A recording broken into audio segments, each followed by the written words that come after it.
شكرا لقواتنا المسلحة، شكرا لجيشنا الباسل، شكرا لكل أفراد الجيش العراقي. هذا الجيش البطل المعروف بشجاعته وإقدامه على مدى التاريخ. شكرا لشهدائنا الأبطال الذين قدموا دماءهم ورووا بها أرض هذا الوطن الغالي. الرحمة لأرواحكم، ولكم الذكر الطيب دائما وأبدا. شكرا لكم وأنتم تقدمون للوطن وللشعب هذه الهدية الرائعة.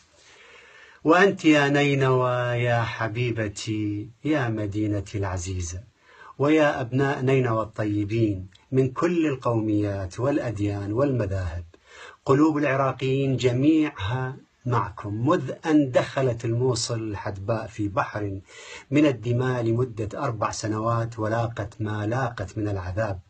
شكرا لكل العراقيين الذين توحدوا وتعاونوا على صنع هذا الانتصار الرائع وألحقوا الهزيمة بقوى الشر والظلام وأعداء الحياة. هنيئا لنا لكل العراقيين بعودة الموصل الحبيبة الجميلة أم الربيعين إلى حضن العراق العظيم.